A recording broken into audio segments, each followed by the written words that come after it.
Come, let us review forceful practice instructions and then meditate like a Jedi.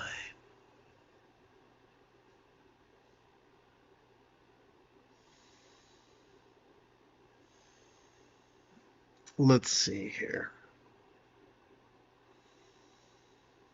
I want to tap button 7.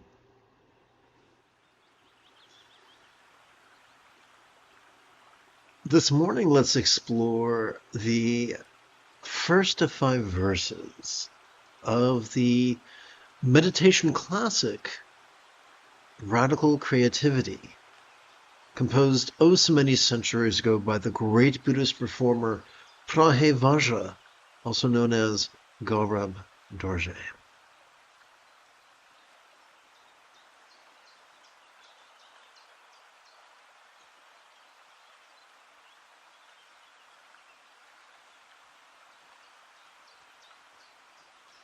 All in everything emanates from me. So all in everything, whatever appears, is revealed as transmission. A revelation of timelessly pure, basic spaciousness. What does this mean? So I'm going to switch over to a visual aid briefly. Let's tap button 9.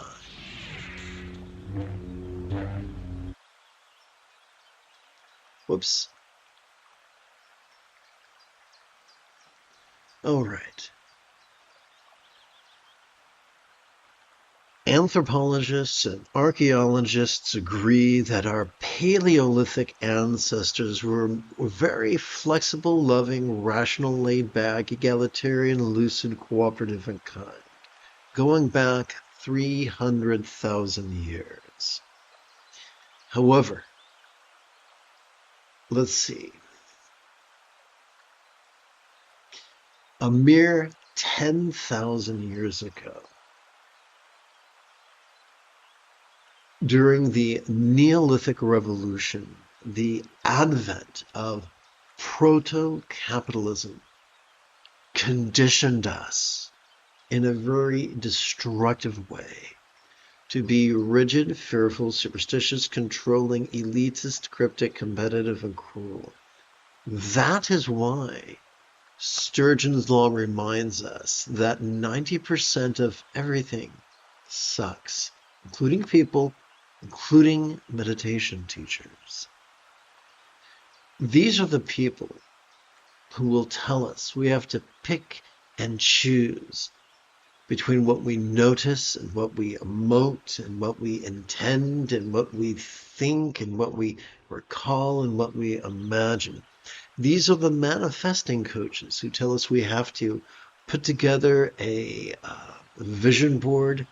We have to be careful because we become what we think. What this text is telling us is the opposite.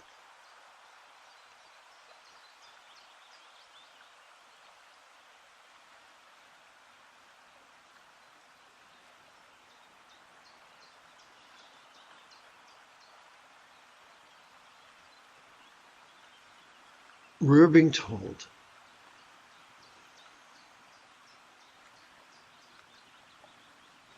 to be accepting of all the sights we see, all the, when I say accepting, I say not to turn away from, not to run away from whatever beauty or ugliness we see, whatever harmony or discord we hear, whatever pain or pleasure we feel, whatever deliciousness or disgust we taste, whatever fragrance or foulness we smell. We are being told to be vulnerable to all the emotions, intentions, thoughts, memories, and imaginings, whether or not they are external or internal or physical or mental or pleasurable or painful or interesting or boring or glorious or grotesque.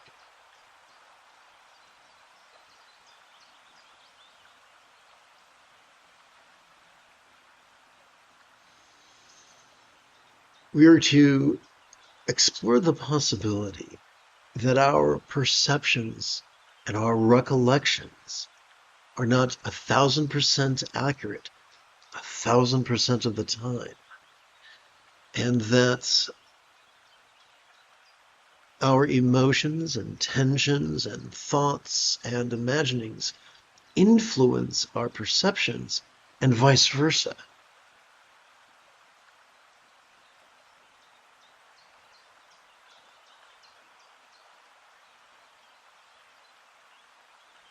So let's take a page from something very relevant. I live in the United Corporations of America, and America has gone from being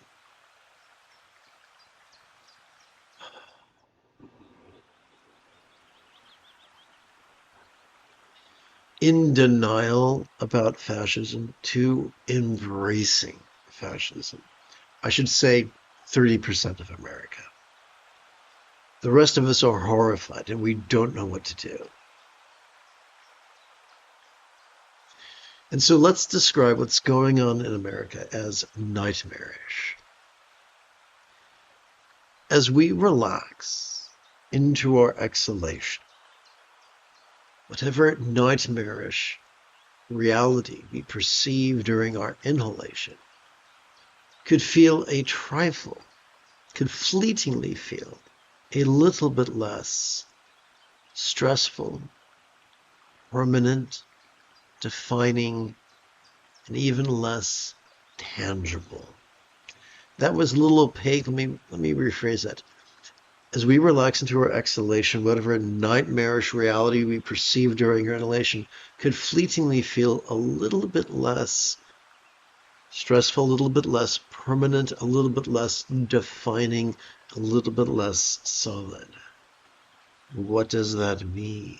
Does that mean we cross our legs and stick our heads up our ass and just ignore people being shot in the face or lynched or tortured? No. It means that we're able to cope with the slings and arrows of outrageous misfortune. It means that when we effectively practice mindfulness and meditation every 12 hours or so, the more we do that, the more our choices and our utterances and our deeds could flow not from calculated contrivance, not from wild scatteredness, but from love's deeply centered spontaneity. This is the key to the creative genius that could help us to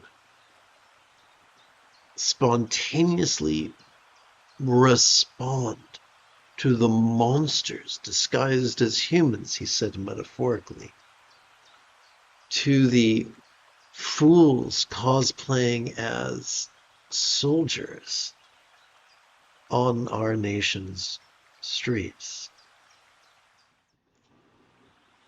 So whatever we perceive, accurately or inaccurately, is tamed by the workings of our own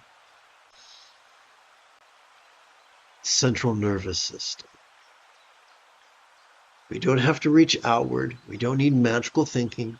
We don't need blessings of a person or a deity, real or imagined. All we need is to cooperate with our own autonomic nervous system. Let's look at that a little bit deeper. Let's see. I'm going to tap button 9.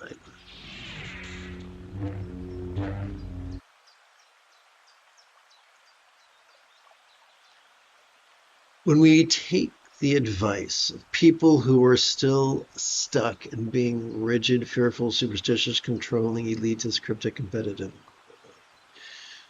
we will indulge our own controlling tendencies and actively focus and actively analyze, thus exhausting dorsolateral and medial prefrontal cortex to the point that we begin presenting with symptoms of depression, no less triggering our amygdala, the seat of anxiety and aggression. That's not going to help us at all. However, when we at last passively cooperate with both facets of our autonomic nervous system, which is just a fancy name for our spinal cord, our anxious and aggressive amygdala is calmed, and our empathetic anterior cingulate gyrus is gently stimulated. That is the physiological basis of the path. This is why the late Tulku Thondup insisted that the highest love is the spontaneous and uncontrived byproduct of our practice of mindfulness and meditation. Let's take a closer look at that. Let's look at mindfulness through the lens of neuroscience. Every time we inhale, the middle bit of our spinal cord, known as the sympathetic nervous system, is evolved to help us to notice in a very special way. It is evolved to help us to vulnerably, passively, viscerally, randomly, and fleetingly notice mind's antics of perception, emotion, intention, cognition, recollection, and imagination. Regardless of whether that which we noticed was external or internal, physical or mental, pleasurable or painful, interesting or boring, glorious or grotesque. But what do we do with that which we notice? We now look at meditation through the lens of neuroscience. Every time we exhale, the basement and the attic of that same spinal cord, known as our parasympathetic nervous system, has evolved to help us to relax to such a degree that which we noticed during our previous inhalation could fleetingly feel less stressful, less permanent, less defining, and is non-graspable as a vast empty void, like the illusion of the infinite azure sky and a bright and beautiful cloudless morn, which although could look tantalizing to the eye, could feel non-graspable to the hand. And yes, all these visual aids that I use are available for free download. Everything I do is free.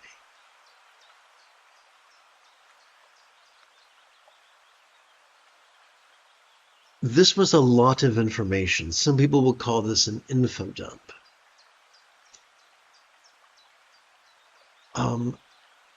Chagdud Khodro used to say, it's good to have a hook to hang your hat on.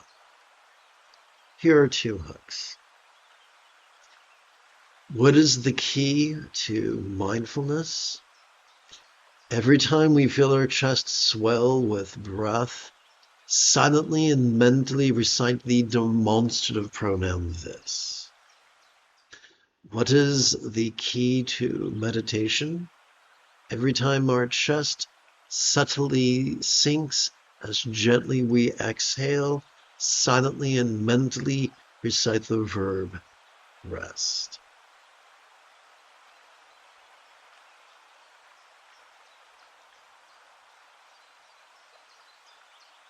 Having completed the opening lesson, let us switch gears. It is General Leia Organa early Saturday morning here in Southern California. Welcome, my friends, to meditate like a Jedi. I should say, come, my friends, let us meditate like a Jedi after about 30 seconds of housekeeping. This is the Dzogchen Sende Lama Jigme Gyatso of the Buddha Joy Meditation School.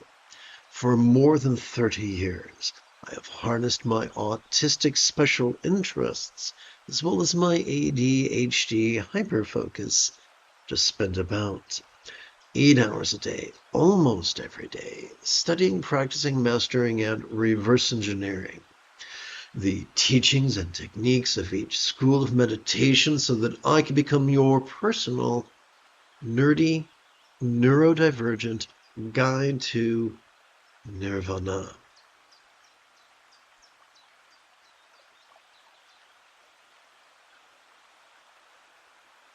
Welcome, my friends, to meditate like a Jedi, which is made possible due to the generosity of viewers just like you.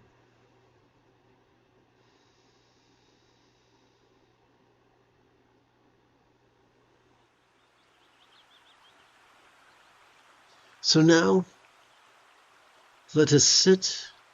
Thank you for the love. Let us sit and breathe and notice the antics of mind and rest in its non-graspable nature.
The free fall of meditation can be jarring or can feel jarring to our controlling tendencies. Fortunately, a variation of Bengali crease counting can provide us an end run around that. We could touch the tip of our left thumb to the lowest set of creases on its little finger, and thus keep track of our first set of 16 inhalations. Let us rest this left hand palms up in our lap. Every time we silently and mentally recite the demonstrative pronoun this as our chest swells with breath, we can advance our right thumb, allowing it to rest upon the creases and tips of each of its fingers. Let's do this together, beginning with the little finger.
As you can see, I've run out of places upon which to place the tip of my right thumb. That means it's time to advance my left thumb up its little finger to its second set of creases. And now you might viscerally get how we could count 16 sets of 16 inhalations. Gathering 16, doing so could take a little more than 20 minutes.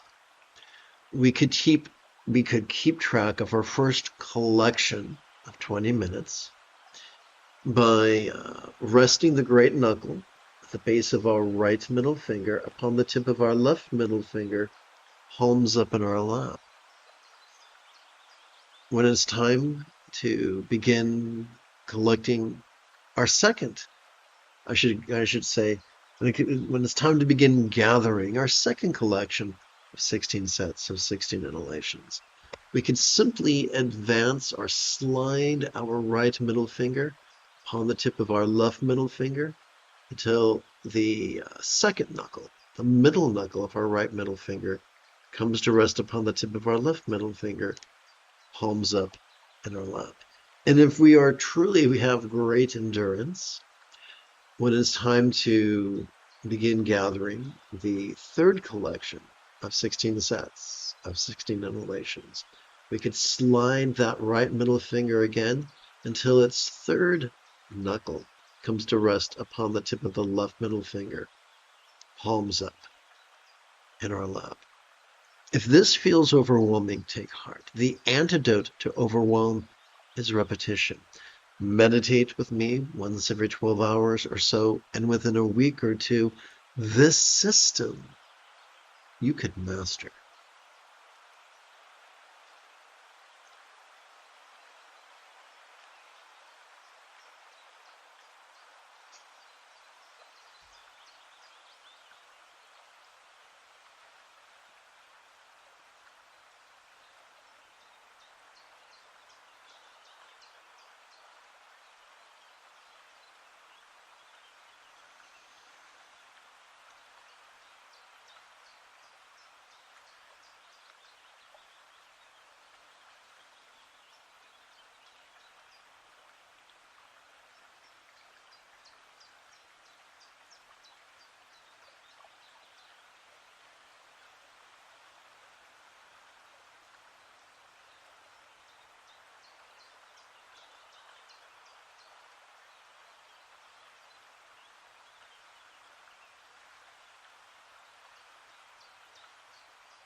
So we're sitting and breathing and reciting this and rest.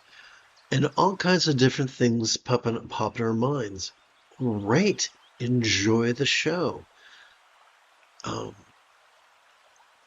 It's not our job to chase mental events or retreat from mental events, but to simply experience them vulnerably passively, viscerally, randomly, and fleetingly. Something pleasurable is not an acquittal. Something painful is not an indictment. Feeling anger is not an indictment. Feeling love is not an acquittal. As we relax into our exhalation, whatever hate or love we felt fleetingly during our inhalation could feel as if it was melting into the simplicity of just emotional energy.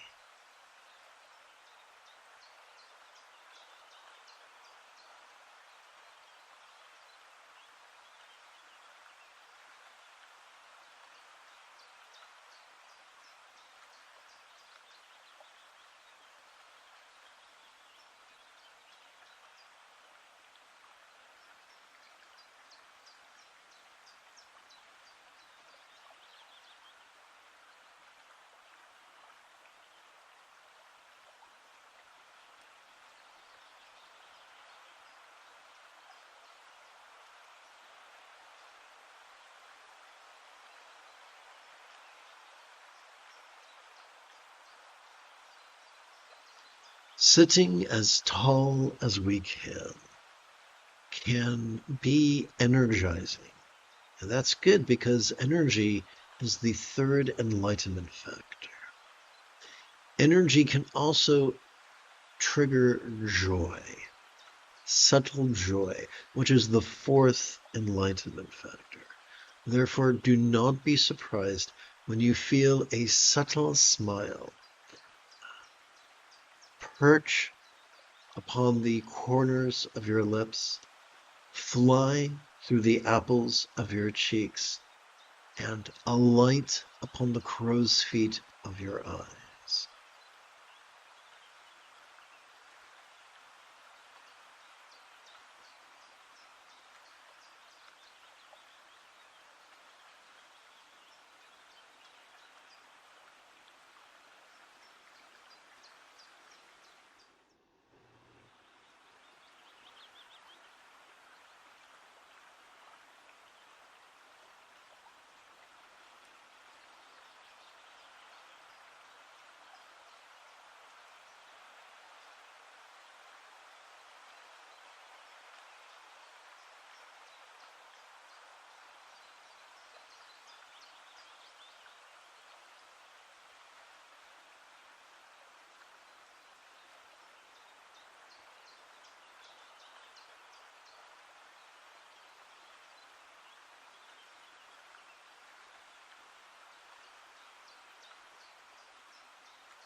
The foolish concentrate upon their breath and then wonder why they grow more anxious and more aggressive. The wise treat their breathing the way a piano student treats a metronome. Silently and mentally reciting the demonstrative pronoun this during the inhalation, as well as silently and mentally reciting the monosyllabic verb rest during the exhalation.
The moment you have a specific question about the philosophies or techniques of Taoism or Buddhism or Zen or Dzogchen or Mahamudra, do not hesitate to type your question in great detail in the chat window, where I do check for questions about every 5 minutes or so. I'm going to be honest with you. When I see a news clip depicting the lawlessness and cruelty of ICE agents and the politicians who control them, I feel great turmoil. And so what I've started to do is this. I will pause the news clip on my smartphone and gaze gently at the offending individual while I practice mindfulness and meditation for as little as 16 rounds of breath. Why? Why would I do that? We are already wired to shove at the harmful and embrace the beneficial. Therefore, active manifestation is as foolish as manual breathing.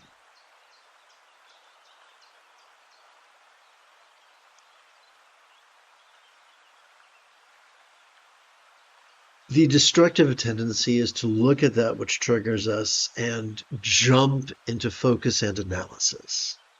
But if we can look at that which troubles us and bring it into awareness and release, we can set the metaphysical row of dominoes in motion. Does that mean we're going to be able to do the Jedi mind trick? That would be pretty cool, but I wouldn't bank on that. It does mean that instead of being slaves of our fear and aggression, we can be instruments of love and wisdom and flow, which is much more effective. But is it safe? Nothing is safe 100% of the time. Earth has a 100% mortality rate. Everybody is going to die eventually. The question is, do we die in rage? Do we die in fear? Do we die in peace? Do we die in love?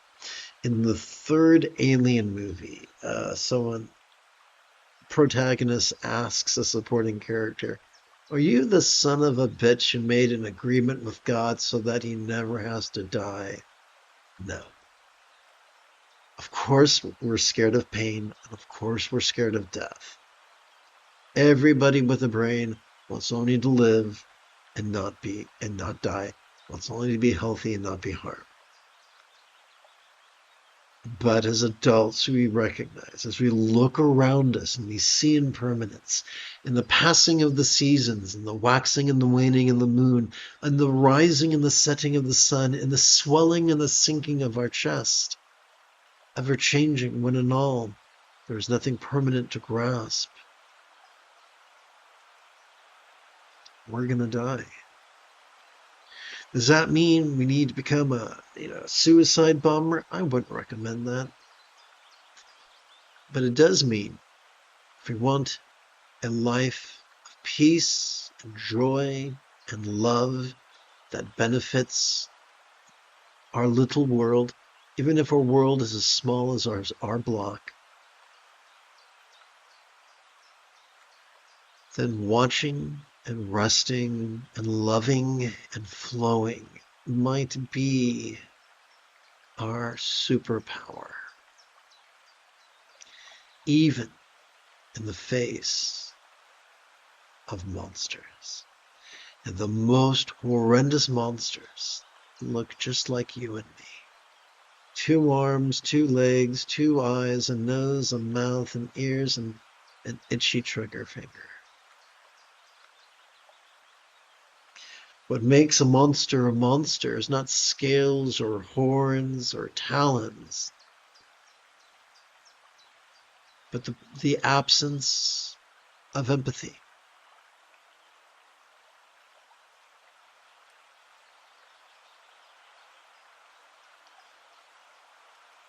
Buy a psychologist a beer, and they'll tell you the cluster B personality disorders cannot be treated through talk therapy because they're not psychological disorders, they are physiological disorders with psychological symptoms.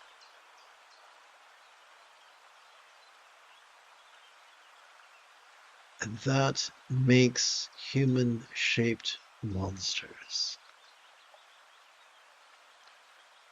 We call them human predators. Some are sexual sadists, some are physical sadists, some are verbal sadists.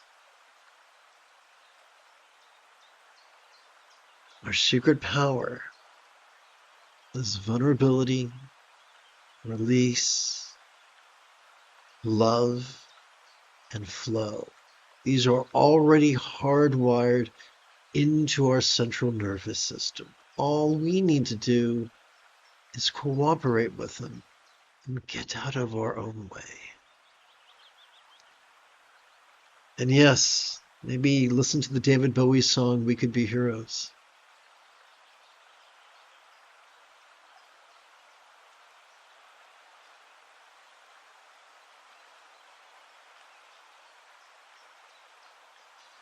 I love what our brothers and sisters are doing in New York City.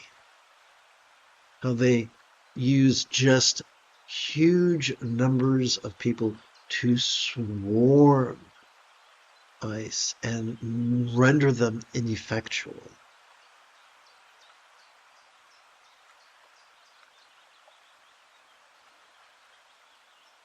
Without firing a shot.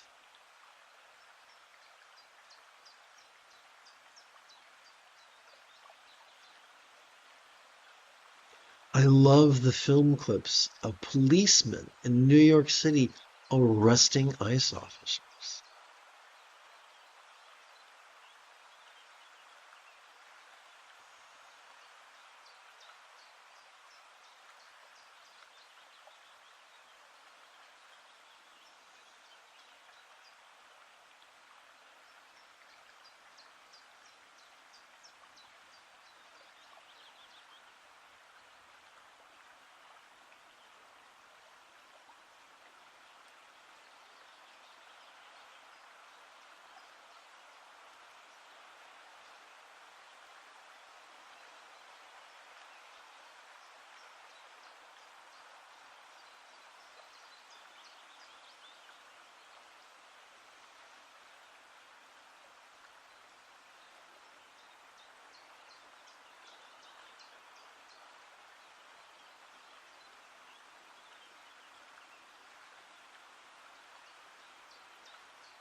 You have taken your first step into a much larger world.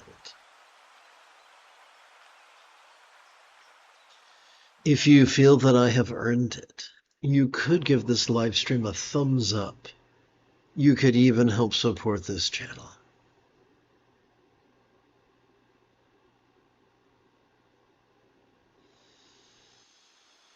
In about 3 hours, I would very much like to return to lead today's second session of radical creativity, as well as meditating like a Jedi.